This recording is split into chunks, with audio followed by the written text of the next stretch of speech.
She is, by way of her formal background, the Director of Game Research and Development at the Institute for the Future. She's been featured in The Economist, Wired, The New York Times, MTV, CNN, NPR. In 2009, Business Week called her one of the 10 most important innovators to watch, and she's since then received a number of other accolades as well. And we're extremely fortunate that not only we have Jane here today sharing some new insight with us in a brand new keynote, but also that today is the launch of Jane's new book, which Jane will be signing after her keynote. Following Jane's keynote, we have a Q&A with Liz Gans from All Things D in the Wall Street Journal. So we'll get some of those questions. Liz will, I'm sure, be sharing some of her insights for you after Jane's keynote. But now, without any further ado, and thank you so much, we're so excited to have you, Jane McGonigal.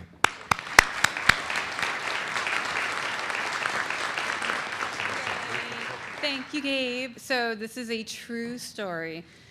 I was so excited about the Gamification Summit that I woke up at 2 in the morning and I couldn't get back to sleep until 4:30. So I think this is a really momentous day to have so many people here coming together to figure out what kind of future we want to make in terms of making the world work more like a game.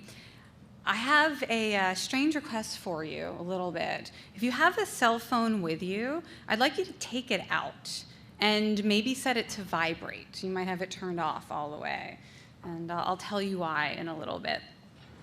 What I want to talk to you about today is making it gameful, which is a little bit different from gamification. So gamification, at least in its first generation, is about making something game-like, making it look like a game, making it structured like a game. The next generation of gamification, I think, will be about making it gameful, making it feel like a game. Now let's see if I can learn how to work this clicker. So gameful is actually, it's a word I coined, and it means to have the spirit of a good game, to really capture the emotions that we have when we play a good game. The thing about a game that is really interesting is that when you are playing a game, you know you're playing a game. You can just feel it. You don't have to, somebody doesn't have to tell you that it's a game. You get it from the minute you're in it. There's a certain kind of spirit that all games have in common. And I think we can start to explore what that spirit really is. You know, we've seen a lot of gamification projects so far that have all the bells and whistles of a game, but maybe don't yet have the heart of a game. You know, we're starting to add things like points and levels and leaderboards and achievement badges, but maybe at the core of the activity, we could be doing more to insert that spirit of gamefulness. So that's the question that I think we all need to be able to answer if we're going to be gamifying anything. What does it feel like to play a good game? And that's how we can measure the success of our gamification. So I have some good news for you, which I will reveal when the clicker works. Aha, aha. Yes, so good news for you. I have made you a game because it's the Gamification Summit, so I thought I would gamify my talk. And that's why you have your cell phones out. Now, the thing about this game, it will make it a little bit harder to follow what I'm saying, but I give you full permission to ignore what I'm saying if you like the game. You can read my book and hear a lot of these ideas later. So feel free to completely ignore me if you're into the game. That's totally cool. So here's how it'll work. To play the game, you're going to SMS your first name to this number. And you can play the game through the end of my session. So we can play through, it'll be about 12:30. This number is going to be on the screen for about 5 more slides. Once it's gone, you can't play the game anymore. So make sure you get in the game if you want to. All right, let me tell you a little bit about myself. This slide pretty much sums up my feelings about games.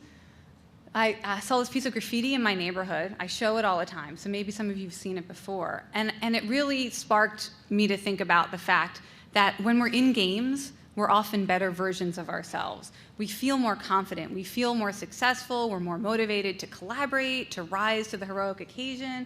And so I wanted to go and figure out why that was. I went to University of California at Berkeley, got a PhD studying who we become when we play games and how that can trickle over into the real world.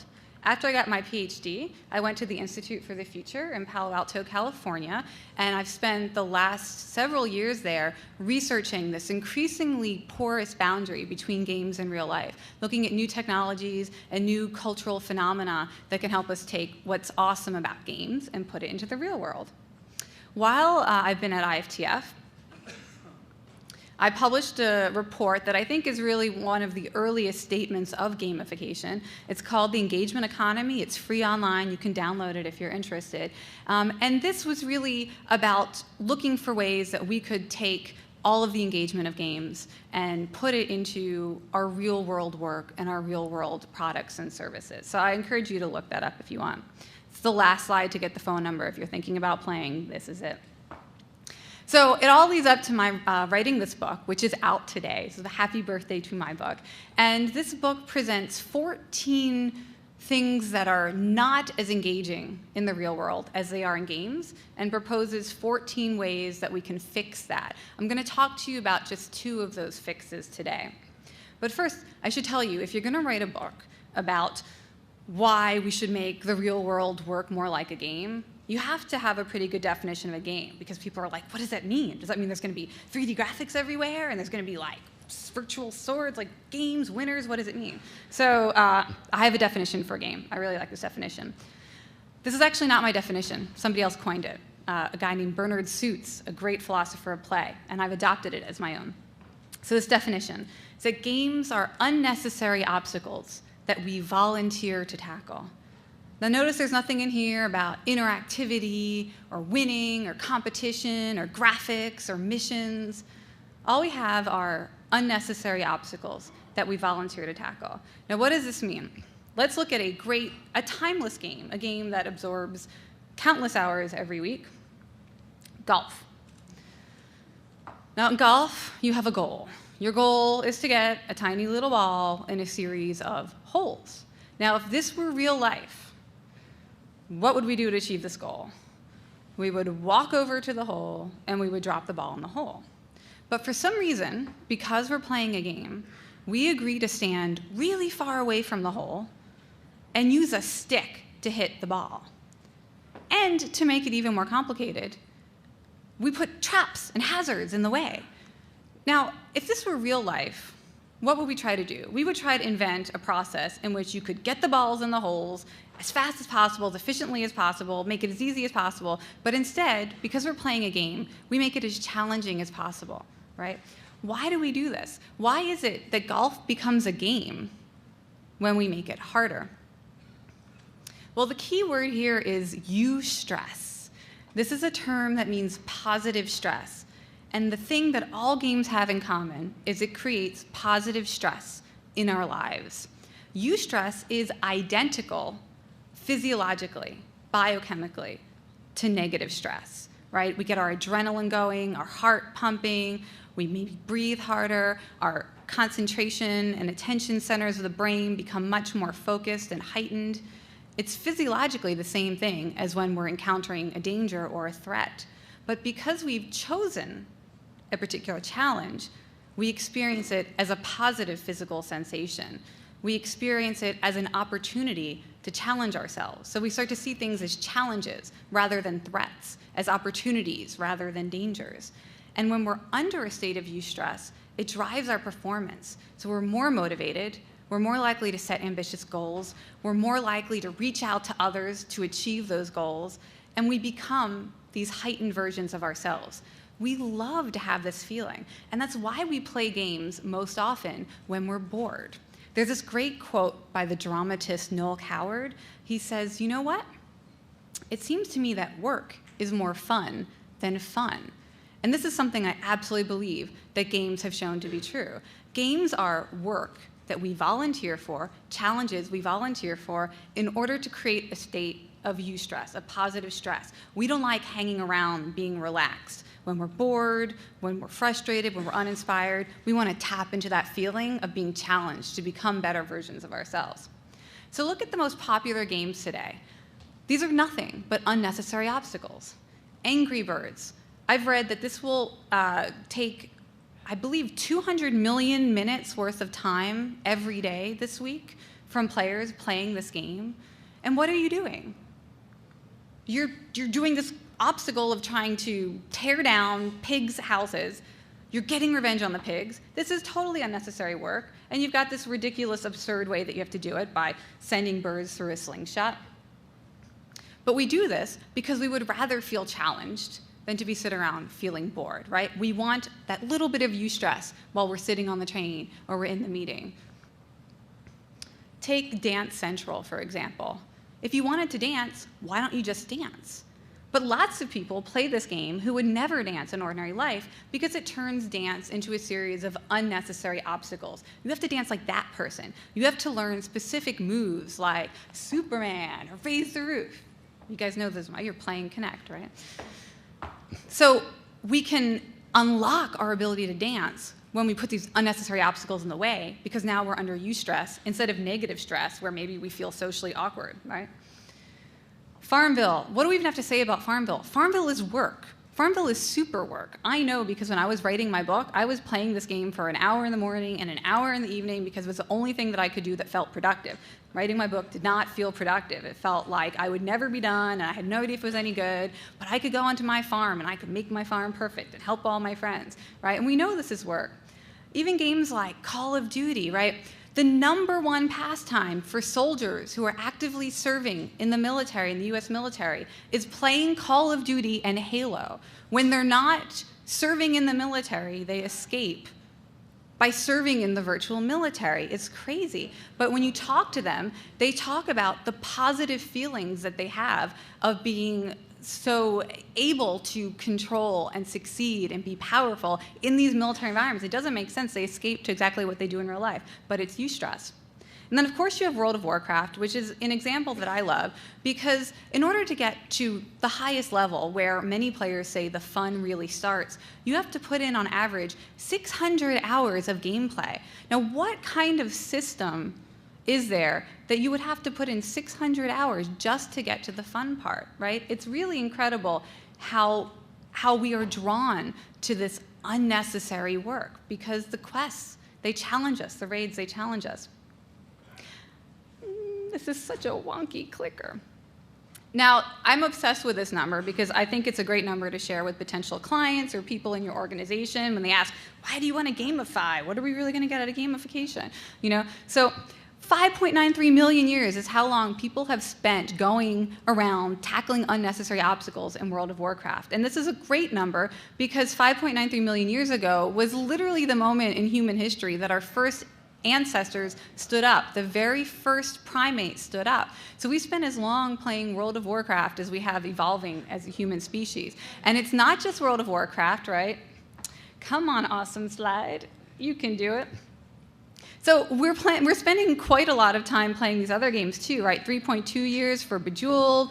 Halo's racked up a $250 million years so far. Rock Band, kind of newcomer on the scene, 57,000 years. You know, but it's really interesting because we're, you know, the only way it makes sense to talk about the magnitude of gameplay that we're playing is at the scale of human evolution. And of course, I think that's because it's changing who we are as a species and what we're capable of. You know, so as a result, here's another great number to share with clients and people in your organization to get them interested in tapping into games.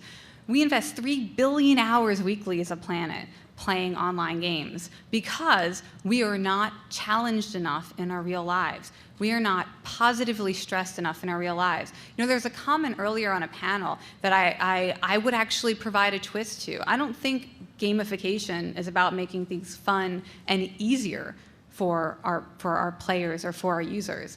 Because games aren't about making anything easier. It is always harder to play a game than to just sit there and do nothing, right? Games are about tackling things that are hard for us for the fun of it. Ooh, thank you. Level 4 players in the house. So, of course you want to figure out, why are we spending so much time tackling unnecessary obstacles? You know, what is it about eustress that we love? This is a great quote I love from an early theorist of play, Brian Sutton Smith. He said, the opposite of play isn't work, it's depression. This is something I've been tinkering with a lot since I heard it for the first time a number of years ago. You know, if you look at the clinical definition for depression, it combines 2 states. The first is a pessimistic sense of your own capabilities, And the second is a despondent lack of energy. Okay, now if you were to reverse these two traits, you would get an optimistic sense of our own capabilities and an invigorating rush of energy. Now there's no clinical psychological term for being in that state, but I would propose that that is a perfect definition of what it feels like to play a game. So games are a chance to optimistically engage with something that we're good at and that we enjoy. And if you look at the faces of gamers, this is a series of portraits taken of gamers while they were playing games. I look at this all the time because I think this is the benchmark of a good game, right? Here's somebody who is working hard. You can tell he's tackling some tough obstacles, you know, and you get this kind of grit and determination and sort of fiendish sense of being empowered when you play. And sometimes it's really, really hard and we make faces like that. And sometimes we just get really blissed out with our own productivity. I love that girl. Sometimes we're scared at how challenging the game is. This guy looks like he's really scared. You know, I always say that this looks to me like someone who's on the verge of an epic win, on the verge of doing better than he thought possible, but probably he's going to fail a number of times because you can see that he's, you know, he's really working beyond his abilities. Thank you. Amen. But this guy, he's on the other side of the epic win, right? So this is like a before and after. Before the epic win, this is the after of the epic win. He's just amazed himself with what he's capable of. This is why we go into states of eustress. This is why we crave them, because we want to feel like this at the end of the day. We want to feel like, hot damn, did I do that? That's why we play games. Amen. Amen. Clicker time. So, you know, I like to talk about these 4 quintessential gamer feelings that we get when we're in the state of eustress, with this idea of urgent optimism, where we feel like there's some heroic purpose that we must rise to the occasion to help serve, but we also feel like we have the skills and abilities to achieve it. That's the feeling of urgent optimism. This feeling of social fabric, that when we play games with people, that we get a better understanding of what they're good at. We start to trust them and like each other more, and that's a feeling that we can get when we're under a state of eustress together. Amen. Amen. This feeling of blissful productivity, where we are just so happy with the work we're doing. It's rewarding work. We're getting positive feedback. We're seeing the impact of our efforts on the world. We love to see at the end of the day what we accomplish, right? We go into the state of blissful productivity. And then we have this feeling of epic meaning, where we're serving a cause that's bigger than ourselves. And in some games, it's a mythology. It's a sweeping, heroic narrative. In other games, it's a massively multiplayer community. And in some new social games, it's a real-world social cause. But people want, at the end of the day, to be connected to something bigger themselves, to have these feelings of awe and wonder, and be inspired. So when you add up all of these 4 quintessential gamer feelings, you get what at the Institute for the Future we call super empowered hopeful individuals, or SEHIs for short. And this is what I really want to say to you, is that if you're trying to make something gameful, if you're trying to gamify something, this is what you should be looking to generate. You should be looking to turn your users or your consumers or your community or your students or your patrons or whoever you're trying to gauge, turn them into super empowered, hopeful individuals, because that's who we become when we play a good game. Amen. Now I want to show you 4 examples that I think are really doing a great job of not just being game-like, but being gameful. And I'm sure you'll have seen these before, so I'll go through them quickly. If not, be sure to look them up online. One of the most successful gamification efforts ever, you easily would have to say, is this project from the University of Washington, where scientists working in biochemistry invented a game that allowed users, players, to help try to cure cancer. So they would go into this 3D environment, learn how to fold proteins in new ways, and then try to beat supercomputers, which were previously our best scientific method for folding proteins in new ways, try and beat them with their creativity and their gamer desire to overcome incredible obstacles. And this year, the scientists, along with more than 50,000 gamers, co-authored a paper that was published in Nature Journal, the most prestigious scientific journal, published a co-authored paper with 50,000 gamers who had no training, in biomedicine or biochemistry before they play this game. You want to talk about taking something really hard and gamifying it, and then turning the people who play that game into super empowered, hopeful individuals. This is an amazing example. Amen. Now, some of the people who worked on that game have a new game that's just out now that you might not have seen. It's called Eterna. And here you get to create new kinds of RNA, and then the scientists take the best scoring virtual RNA and they make it in the lab for real. And then they actually test real RNA designed by gamers. So it says here, played by humans, scored by nature. Talk about something that would actually inspire you and create a state of eustress, this opportunity to work with scientists to do real science. Amen. This is fun. I like this game. So some of you may have seen Investigate Your MP's Expenses. This was a game done by The Guardian, the newspaper in the UK, and they needed help investigating corrupt politicians. The government had dumped nearly 500,000 secret documents, expenses, receipts, and blacked out lots of them and made it really impossible to go through them in any reasonable way. So they put them online, they made a game, they got more than 27,000 gamers to go through looking for evidence of political corruption, and as a result, politicians resigned. New laws were passed. These 27,000 gamers had a direct impact on public policy and on politics in their country just by playing an online game. Now, the reason why games like this work is that it's actually awesome to investigate corrupt politicians. You could make a game about looking at government documents that were boring and not inspiring, but this is a great example of finding something that actually will cultivate feelings of curiosity and wonder and excitement and adventure. There's a great platform that I'm a big fan of called Ground Crew. You're actually using that platform now if you're playing my gamified talk game. And they're looking for real-world opportunities for people to help out in real life the same way we help people in games. So if you play Farmville, you know you get all these requests to help your neighbor to go water their crops, fertilize their crops, feed their chickens. Well, this is a platform that when you're walking down the street, it can tell you, hey, there's an urban garden around the corner. Will you please water a real crop? Will you please fertilize real vegetables? And then you have the same sense of eustress being activated to do this cool thing, the same thing we're doing in our games, but doing them in the real world. And this last one's kind of a secret. That's why it has question marks around it. It's a new game I'm doing with the New York Public Library. The New York Public Library wanted a game to get young people re-engaged with libraries. Young people today do not use libraries, right? They go online, they use Wikipedia. But there's a lot of amazing stuff at libraries and amazing people. So how do we get young people to the library? They wanted a game. They wanted to gamify it. Well, we could have made a game where you got points for every time you came to the library, or you got achievement badges for checking out different books, but that's not the direction we're going. We're going, hopefully, next generation of gamification. What we're doing is we've made a game where if you play it, you write a book, and then the book goes in the library's permanent collection. And we're kicking it off with an all-night, stay up all night, write all night game, 8 p.m. to 6 a.m., 500 gamers locked in the library overnight, nobody leaves till they write a book. And we think that this is going to tap into gamers' sense of having an authentic goal.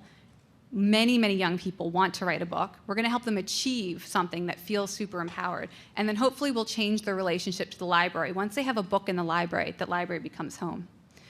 So these are the 4 things that every game designer knows how to create: blissful productivity, social fabric, urgent optimism, and epic meaning. It's much harder to create these things than it is to design points, levels, leaderboards, and achievement badges. But this is what a game feels like, and we have to have more than just the structure. The structure is so important, and it's the foundation for gamification efforts. But now we have to move into the heart and soul. If you're wondering where you can learn to do those 4 things, I found it earlier this year with 2 amazing people who are here in the room. I want to encourage you all, if you all can raise your hands. We've got Matt Jensen and Nathan Verrill, founders of Natron Baxter and co-founders of Gameful.org. This is a secret headquarters for people who want to use games to change the world, to have a real positive impact on their business, on schools, on their neighborhoods, on people's lives. You can come here and learn from real game designers, collaborate, find, working professional game developers who want to help also change the world. So in conclusion, this is how you know if you're doing it right. if you are making games that are truly gameful, if you're gamifying something to have the heart and soul of a game, these are the faces that you'll see on your players. And that's what I think, at the end of the day, we should be looking for. Thank you. Thank you. Thank you. Go grab a seat. We'll get Liz out with you. That was amazing, right?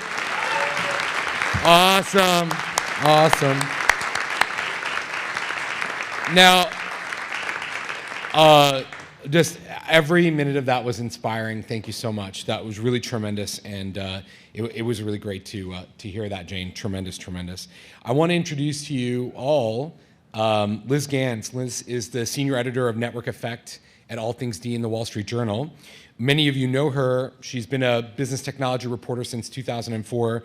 She was originally at the Red Herring, which is like total blast from the past to think about Red Herring, but I am old enough to remember the Red Herring.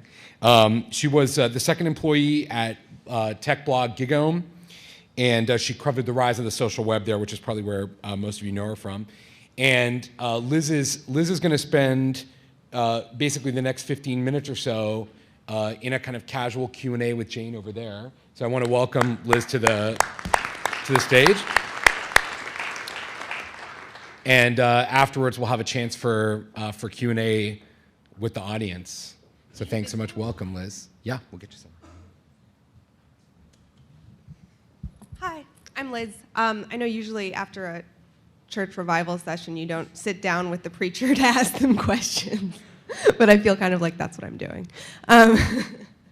But yeah, Jane, I know that you are, in addition to launching your book today, starting to put some of these ideas into practice, making some of these games yourself. In your book, you describe how you've made a lot of different parts of your life fun and motivational and engaging by creating games for yourself. So I was hoping maybe you could go into some of the more specifics of what you're working on in this front. Yeah, sure.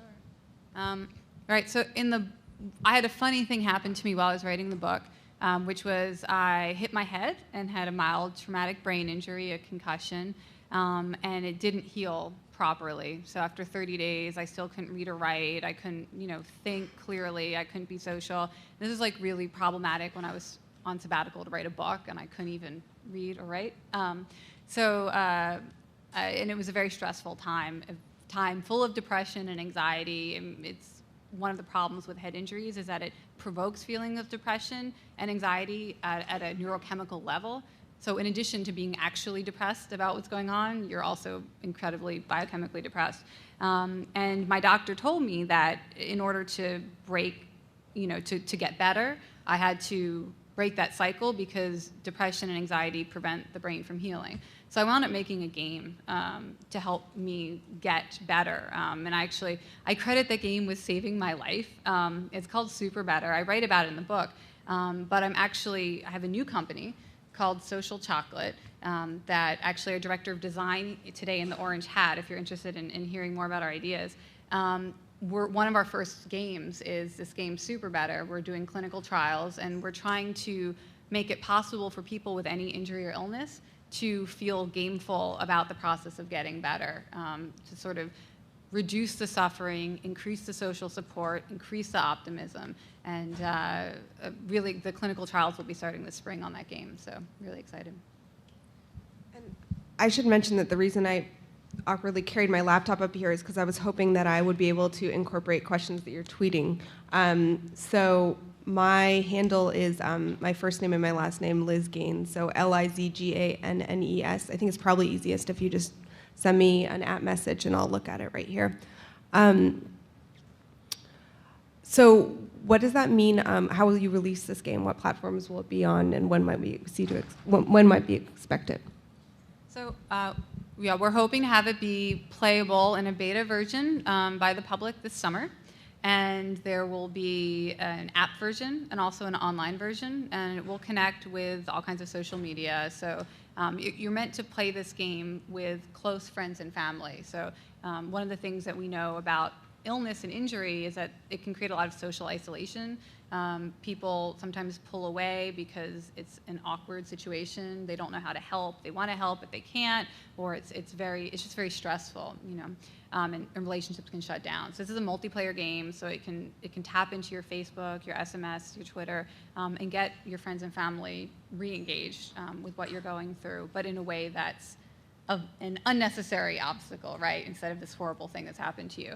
You invite people to play a game with you instead of asking them to take care of you. So reduce the stress of caretaking. And we want it to be very accessible. So depending on where you are, you know, some people who we've had test the game are playing it in hospitals, right? So then it's like really nice to have on an iPad. Some people are playing it with their grandparents, and then it's good to have, you know, have it on a normal computer screen, right? So as you use a game to do something more serious, at what point does it become something that you're doing as a job? And where can you draw that boundary where it's like, well, we're trying to solve a real problem, and we're using a game to solve that real problem, but then when you actually put it into action, someone has to execute that. And how do you, is that something that you see as a line that's being pushed in one direction or the other? Yeah. You know, I think it's important not to put real results on some other side of the spectrum from gameplay. You can do things that have real results and have it still be a game, but you have to keep that sense of voluntary participation and unnecessary obstacles. I love the golf example because it shows you the sort of level of absurdity that's required in order to gamify something that's truly hard. I mean, it's not that hard to gamify things that people already like to do. And like Foursquare is a good example in that people like to go out with their friends and they like to go out to bars and restaurants. So that's fairly easy to gamify, to get people to do it more. I did a project called World Without Oil where we were trying to get people to radically reduce their dependence on oil. And we ran a 6-week simulation where we had people live their real lives as if we had gone through a peak oil scenario. They had to document it through blogs and social media and videos. And it would normally be very hard to get people to radically reduce their carbon footprint, radically reduce their dependence on oil. But because we had a fictional story and we posed it as a challenge, can you survive these 6 weeks? It became voluntary and optional. We had a narrative. We had a community that was going to band together and do this survive together. And that got people engaged. It had real-world effects and real-world consequences. But we started with that very, very, you have to buy in as a volunteer for a challenge. Okay, so imagine if you're starting a company now, you also don't want to be sustainable and make money and have a business. And so one question we have on Twitter is, I lost it, they're streaming in, it was about, do you also care about revenue and how do you incorporate that into making one of these games? Yeah. Do I care about revenue? Yes, because I want to have a job making these games, and somebody's got to make money off of them to be employed.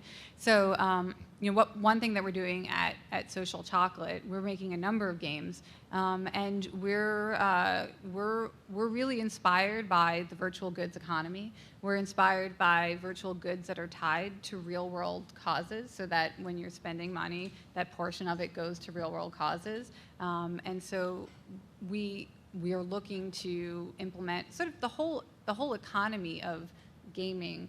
I guess there's sort of two different approaches to gamification, right? One is to gamify getting people to spend money on something, and the other is making a game that serves your real-world purpose, enhances your brand, or gets people solving a real-world problem, and then find ways to get people to spend money to play the game. Because if you're making a real game and it's really gameful, then you'll be able to charge players the same way that you would be able to charge them for a traditional entertainment game. And I think that's something that we might be overlooking. Gamification is not just about getting people to do stuff that supports the bottom line. That could wind up feeling like you're exploiting gamers, I feel. But actually making games that inspire people to spend money because they're so awesome, that to me seems a more sustainable model. Okay, Justin the Wit wants to know, what are you uninspired by in the gaming world? What are some negative trends? What am I uninspired by? I don't know if I can admit this in public. What can I say? No, I can't, because whatever I say will insult somebody that I love. I mean, uh, I'm more inspired by cooperative gameplay than I am by competitive gameplay, I would say. One of the most interesting trends in the gamer world over the last few years has been that now gamers report preferring cooperative gameplay to competitive on an order of 3 to 1. And I think when I get pitched a lot of gamification ideas, a lot of times competition is part of it. You'll compete with your friends, you'll compete for status, you'll compete for something. If you look at what's actually happening in gaming, most of the players don't want to compete. They want to cooperate. They want to work with their friends to achieve a common goal or to overcome a common obstacle. The games that are pushing co-op are doing extraordinarily well.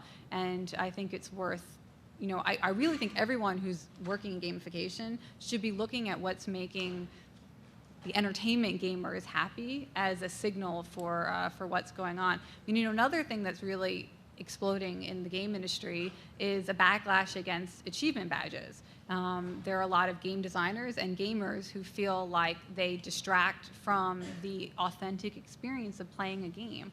And I think it would be really bad news for the gamification field to rally behind an element of games that actually gamers are turning away from. If they're turning away from it in an entertainment game world, it's because it's not actually fun and rewarding. And I think we need to be very careful to keep our eye on what is increasing popularity and it being revealed to not actually drive gameful experiences, so that we can be borrowing the right elements and not marrying ourselves to ones that are actually maybe not so good.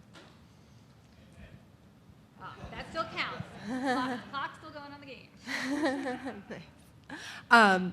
So you didn't actually diss anyone there. No, I totally did. But not by name. So. Let's see. Okay, one that came up a couple times is what games do you play regularly, and how much time do you actually spend gaming? Yeah. Okay. The time I spend playing games is directly proportional to how stressed out I am in my real life. I play much more games when I'm stressed out because I'm totally a typical gamer, and I need that eustress. I need to go from feeling attacked by the world to feeling like in charge of the world. So I do a lot of Facebook Zynga games because I like, my friend who makes social games, she calls them personal happy spaces, where you're just in control and nobody comes and clobbers you with the bad guy, and you just make this beautiful thing and you work, and you win. So I'm a big fan of games like Farmville and Cityville, even though they're not big, sprawling, and epic. For big, sprawling, and epic, World of Warcraft always has a place in my heart, although I don't play it anymore. I stopped playing it when I started writing the book so that I could have all the time I needed to write the book. But I still think that if there are people who haven't actually sat down and played that game, you need to spend a day playing that game because you can't explain how good it feels until you've actually. Am I right? Yes. Amen. And then I love dance games. So dance games are the only games I'm better at than my husband. So I'm a big fan of the dance games. And I like to watch my husband play Fallout games because I don't know. But I'm not good at them. I can't kill things. I'm worse at dance games than my husband, even though I'm better at dancing than my husband. Well, when you look, though, at social gaming platforms and mobile gaming platforms and the way they're evolving, and the incredible growth that you can see right now when you get onto them, how might you take advantage of that, and how does that compare to the history of games that you've studied?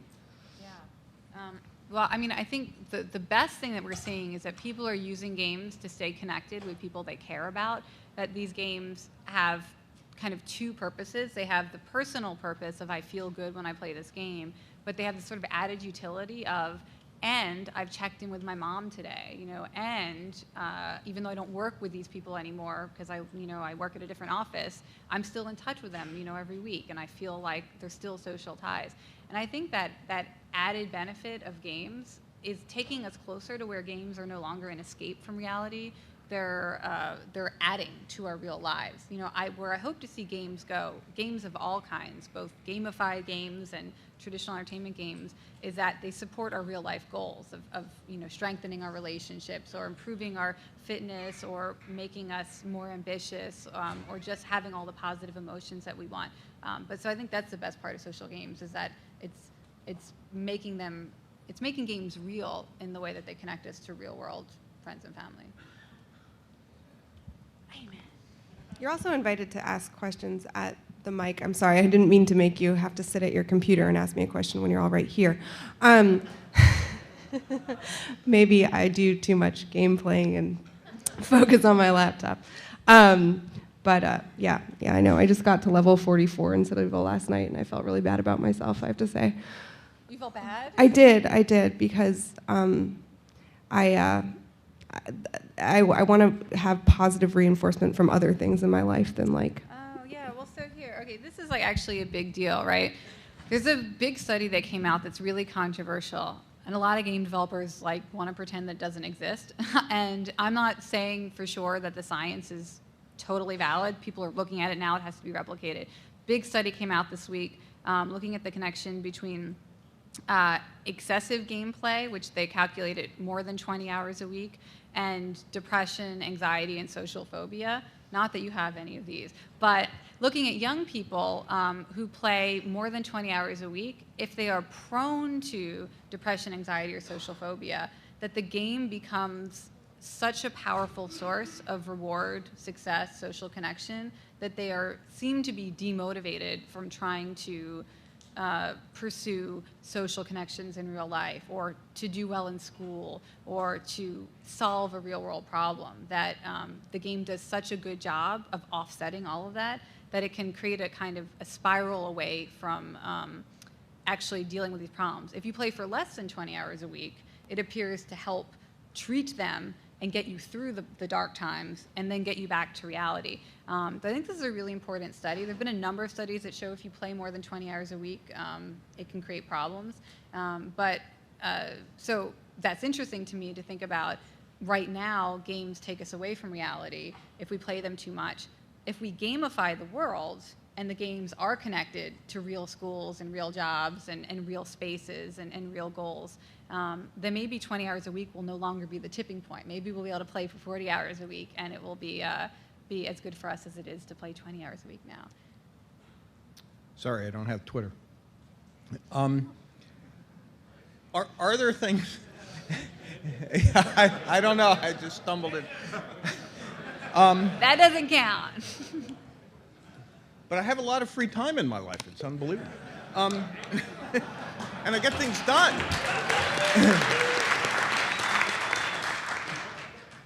But I know a lot of people who have way too much free time in their lives because they're unemployed. And they're sort of the opposite of these things. They're no longer optimistic. Nothing seems to be urgent in their lives anymore. They're far from blissful. They're not productive. They might have been productive 2 years ago when somebody was managing their time. But are there games now or in production, or is it the kind of thing you would consider that would help take a person through the process of what they have to do to get a job, or perhaps reinvent themselves with marketable skills, the things that people would want, so that they can get pleasure out of the process that it takes to get to the point where somebody will not reject them and hire them?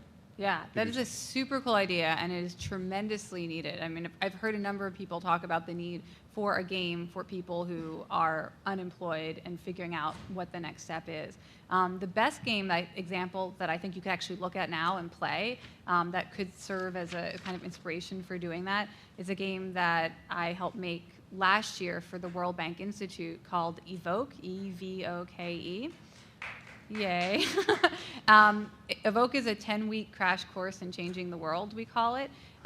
It teaches you how to start your own social enterprise, to start a business wherever you are, to solve a problem like food security or clean water access. We originally aimed it at young people in sub-Saharan Africa.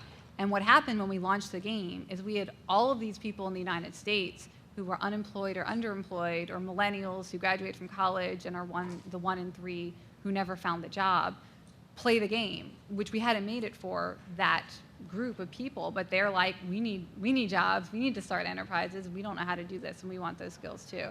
So you can actually look and see all of the work they did. And by the way, the players actually created more than 50 real-world businesses as a result that got funding through global giving, that got mentorship, and so 10 weeks, 50 companies out of one game was really a good sign that you could actually do something like this. So you also mentioned like students, the 1 in 3 that don't get jobs. College, in my opinion, is a really poorly designed game. Yeah. Right? There's a score of the GPA, there are badges, courses, and stuff like that. But I interview kids coming out of college, and they lack things: purpose. Yeah. They don't have trusting relationships. They haven't. They would score very low on integrity. Has anyone worked on that? How do we create a game out of creating a meaningful life and of integrity, honesty, purpose in the real world? Yes. So I don't want to, by the way, I don't want to stand between people and their lunch. That's like the worst place to be in the world. But I would say on Gameful, there's a very large group, hundreds of educators who are looking at this question for elementary, high school, and college education for reinventing it to a game. There's a ton of experiments being done. And so if you're interested in finding all those people in one place, on Gameful, there's a group for educators who are doing And we're that. just we're going to take one more question. This is the last question before a break. Hey Liz, hey Jane. I'm Schneider Mike. I'll try to make it good. Beyond the obvious, get people together and test the and like play, like prototype. What ideas do you have for testing into fun before people empty their bank accounts? For Testing into whether an idea is fun or it's going to be sticky or the game's actually going to be viable before people just start to go hog wild and invest. Oh yeah. No, I mean we do play testing, and I mean you said besides play testing, but I'll tell you what we did over the holidays with Social Chocolate. You know, we just started working full time in December on this company. So when the holidays came up, we sent everyone in the company, no matter what their role in the company, you know, the CEO, the chairwoman, down to the person taking notes at meetings. Everybody had a packet of 12 games to play test with friends and family over the holidays, with as many diverse people as they could find, you know, age diverse, gender diverse, personality diverse, and we had a system where you reported back on all different kinds of variables. We were asking people to say, you know, one-word emotion for how they felt after they did this play test. We were tracking lots of different things, and so you're building like paper prototypes or prototypes of, you know, yeah, digital some of them prototypes were paper prototypes of mechanics. Some of them we built little digital widgets online that you could go to and use, very scaled down, cheap things that took you know a day to make, and just tried to use our own social networks to get as diverse a group as possible. It's not magic then, basically. No, it's not magic. Okay. But it's you know, we learn the most from asking people. I learn the most from asking people, you know, how they feel afterwards, not necessarily for what they like or don't like, because as a game designer, you know how to work with feelings, and they're not game designers, so they don't really know how to make a better game, but they do know how they feel better than anyone else, and they can tell you what they didn't like feeling, what they did like feeling, and I find that so useful. And you're going for that euphoria, the youth stress thing, right? Okay. Yeah. Got it. So, This is my standing ovation, by the way. Can come. So, all right. So, everybody, I want to let you know about a couple of things. Right now, lunch is served outside. You can also visit the Borders book stand in the corner and get the first live signatures on Jane's new book.